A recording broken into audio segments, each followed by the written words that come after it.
नमस्कार दोस्तों, आज के हमारे इस वीडियो में हम आपके लिए मोहिनी एकादशी की व्रत कथा लेकर आए हैं। एक समय की बात है, भगवान श्री कृष्ण और युधिष्ठिर महाराज के बीच एक महत्वपूर्ण संवाद हो रहा था। युधिष्ठिर महाराज ने भगवान श्री कृष्ण से पूछा, हे जनार्दन, वैशाख मास के शुक्ल पक्ष में कौन सी एकादशी आती है और इसके पालन से क्या फल प्राप्त होता है? कृपया विस्तार पूर्वक बताएं। तब भगवान श्री कृष्ण बोले, हे युधिष्ठिर, वैशाख मास के शुक्ल पक्ष में आने वाली एकादशी का नाम मोहिनी एकादशी है। इस एकादशी का पालन करने से व्यक्ति संसार के सभी दुखों और पापों से मुक्ति प्राप्त करता है। प्राचीन काल में सरस्वती नदी के किनारे भद्रावती नामक एक राज्य था, जहाँ राजा धृतिमान राज्य करते थे।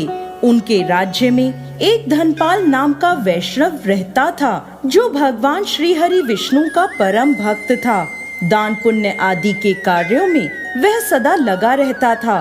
उसने अपने राज्य में अनेक धर्मशालाओं, प्याऊ आदि की स्थापना करवाई थी। धर्मपाल के 5 पुत्र थे, सुमना, प्रीतिमान, मेधावी, सुकृति और धृष्ट बुद्धि।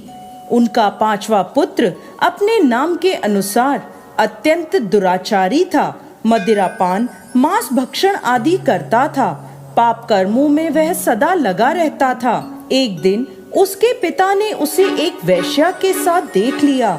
उसी समय उन्होंने उसे अपने घर से निकाल दिया।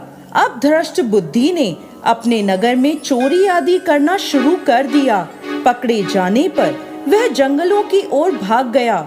पशु पक्षियों को मारकर खाने लगा।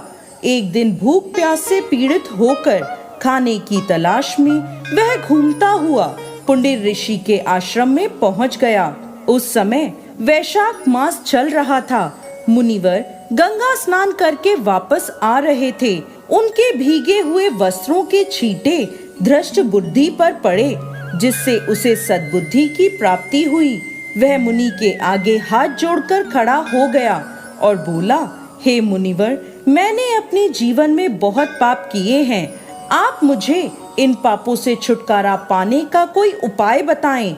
उसके ऐसे वचन सुनकर मुनि बोले, तुम वैशाख शुक्ल पक्ष की मोहिनी एकादशी का व्रत करो। इससे तुम्हारे समस्त पाप नष्ट हो जाएंगे। मुनि के वचन सुनकर वह प्रसन्न हुआ और उनके द्वारा बताई विधि के अनुसार उसने मोहिनी एकादशी का व्रत किया। इस व्रत के प्रभाव से उसके सभी पाप नष्ट हो गए और अंत में उसे विष्णु लोक प्राप्त हुआ। इस व्रत को करने से व्यक्ति को मोह जाल से मुक्ति प्राप्त होती है। पूरे संसार में इससे श्रेष्ठ कोई व्रत नहीं है। मोहिनी एकादशी की इस कथा को कहने और सुनने से 1000 गोदान का फल प्राप्त होता है। जय श्री हरि विष्णु।